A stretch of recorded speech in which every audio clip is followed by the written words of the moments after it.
Whenever you see a headline or an article about coral reefs nowadays, it seems like it's always bad news. Rising water temperatures stress out the corals and cause massive bleaching events and can often kill huge swaths of reef. The Great Barrier Reef off the coast of Australia is heavily monitored for bleaching events, as its entire superstructure appears to be at risk, with increasingly large regions of the reef dying every year. Any good news about coral reefs tends to be few and far between. Off the top of my head, the only recent headline I can remember is about researchers using speakers to play the sounds of a healthy coral reef to attract fish to come back to repopulate and revive an old, abandoned reef system.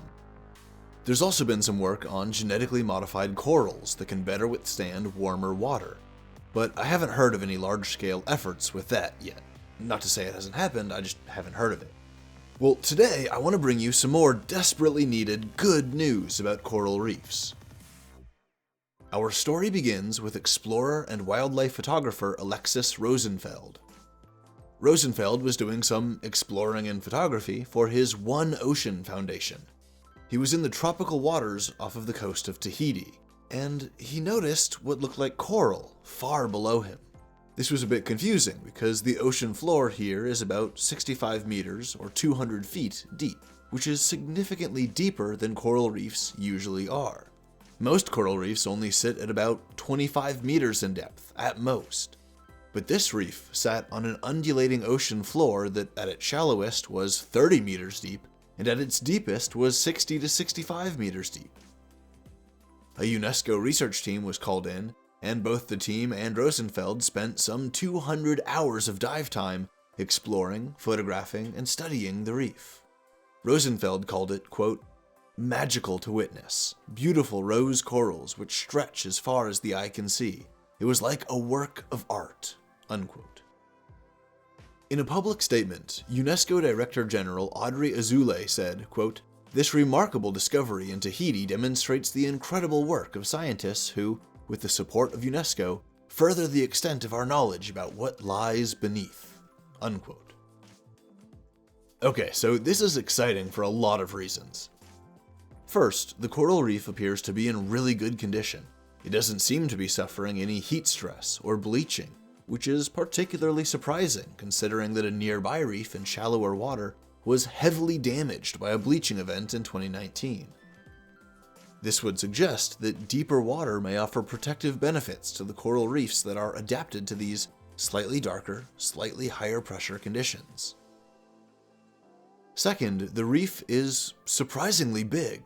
Individual coral seem to be predominantly shaped like large roses with heavily calcified petals.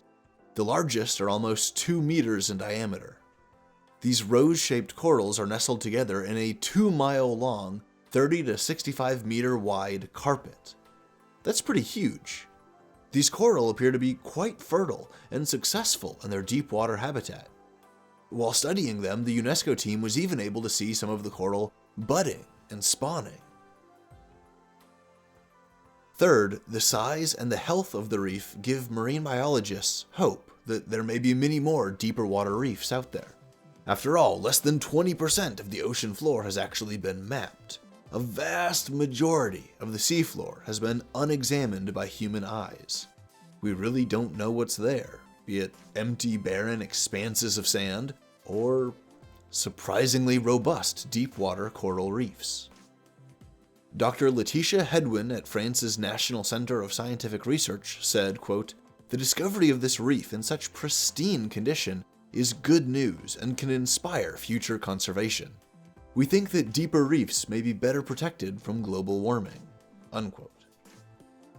This is all really awesome. It's all really good news. But there's a fourth point that I want to bring up. And now I'm being really speculative and I'm really going out there with my hypothesizing here, but it might be possible for scientists to study the coral, to study their genomes and their proteomes, and identify any genes or enzymes that might help these corals persist in waters that may be acidic or warmer than more shallower water corals prefer.